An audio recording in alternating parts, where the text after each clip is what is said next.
Hey everybody, this is Josh. Welcome to another short episode, Quick Talk Raw. I'm excited to talk to you today. I have some cool stuff to share with you, and I'm just excited about life. You know, the world is crazy right now.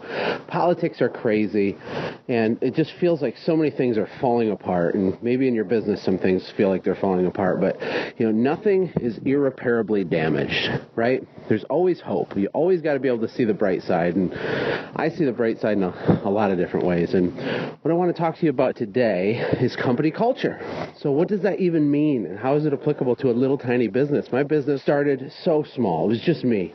I remember my first annual Christmas party was me and one guy. But I was so focused even then on building a big company. And yeah, we didn't do $180,000 in revenue in 1 month then. In fact, we would do $3,000 or $4,000 in a month, and that was pretty good, I thought. But even that, a year one experience with my Christmas party, you know, my employee would look at me like I was crazy. We'd go out to dinner. I did a little awards ceremony, and we recapped the year and all the successes we had, and I laid down the vision for the next year and all the successes we were going to have in the future. But even that set the tone. So I've always been big on employee culture because the best way to serve your customers is by serving your staff, right? So in my business, I had an actual document that a lot of you have heard me talk about called the customer lifecycle document.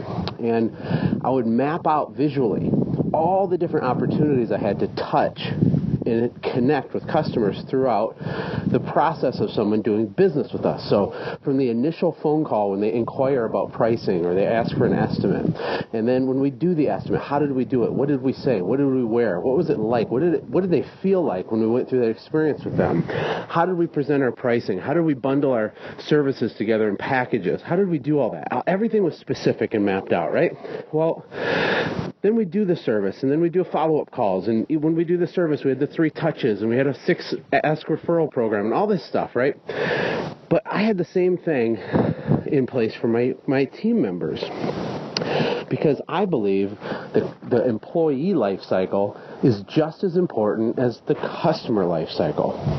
And at that Christmas party, where it was just me and Travis, and I did my little awards ceremony, I gave him his Christmas bonus, I gave my little impassioned speech, I patted him on the back, and, you know, we went on our way, right? And then we launched the second year and tripled the business, and then did it again and tripled the business again. The moral of the story is that the best way to serve your customers is by having staff who feel like they have a seat at the table, who feel like they have a future with your company, and who feel like working for you is different.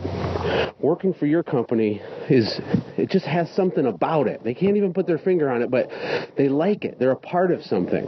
Everybody wants to be a part of something bigger than themselves. Everybody wants to be valued and loved and cared about. And some people really steer away from this. They have this attitude of, well, if you don't do it my way, you can just find a different job. I can find 10 more people on Craigslist next week. And they have that type of attitude. It's very normal in the service industry, in the contractor industries.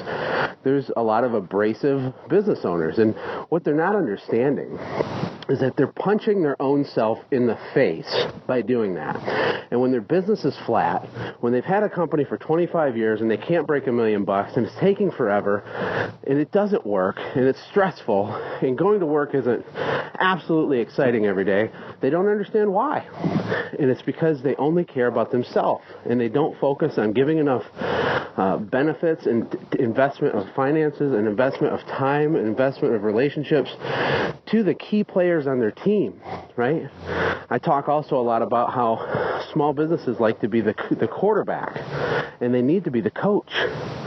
You know, if you're a coach and your running back fumbles the football, you don't run onto the field, push him out of the way, put the helmet on, and pick up the ball and become the running back. It's crazy. But we do that in business all the time. It doesn't make any sense. What you do is you coach your team member through it.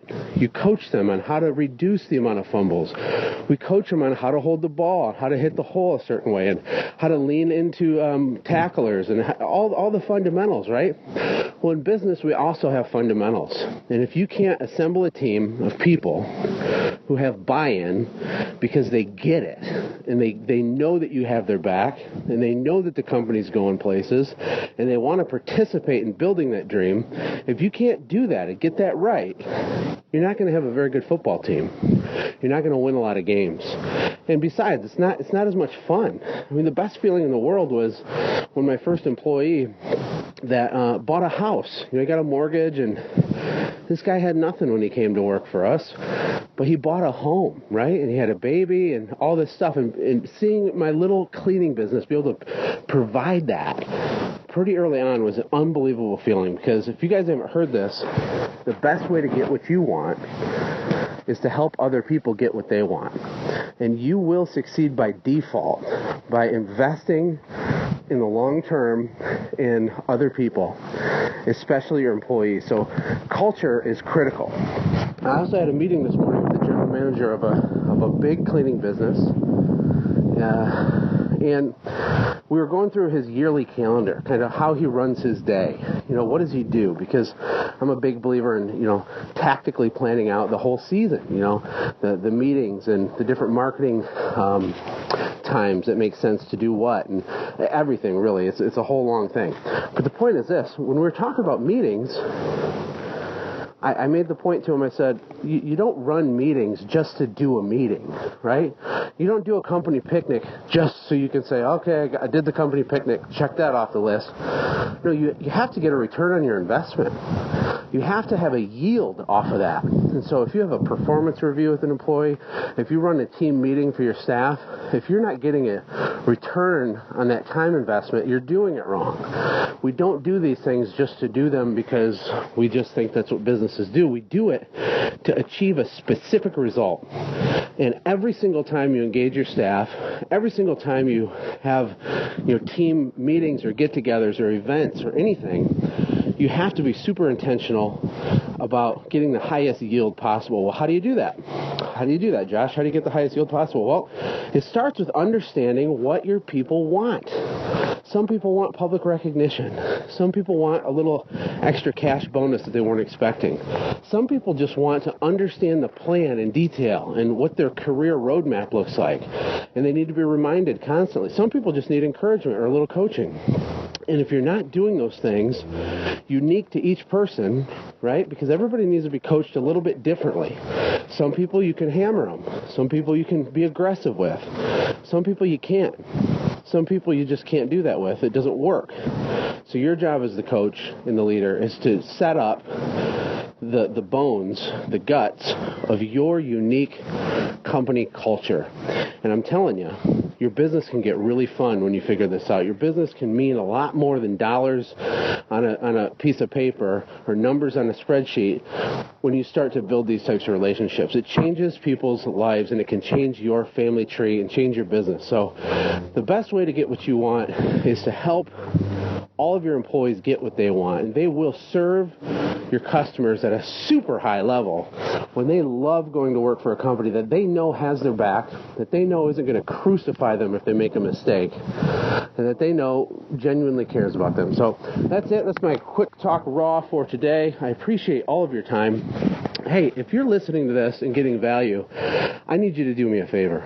I need you to, if I scratched your back a little, I need you to scratch mine a little. I need you to go to iTunes or Stitcher and rate this podcast. Give us a great rating. That's going to help us get the word out and grow this message. People pay me thousands of dollars for business consulting, and you get little snippets and nuggets for free. And it's my gift to you, and I'm happy to do it. But please share this with your friends, share it on Facebook, and give us a rating. Until next time, this is Josh. I'll talk to you later. Hey, thanks for hanging out, friends. And from all of us here at the Quick Talk Podcast team, we hope you loved today's show. We hope that you were inspired to become a doer and not just a listener. Apply what you've heard today in your own business and watch things change for the better. Lastly, remember that all the money in the world can't save your soul. Seek first the kingdom of God, my friends. We'll see you next time. For more information about the Quick Talk Podcast or Joshua's other businesses, visit our website, quicktalkpodcast.com. Have a blessed day.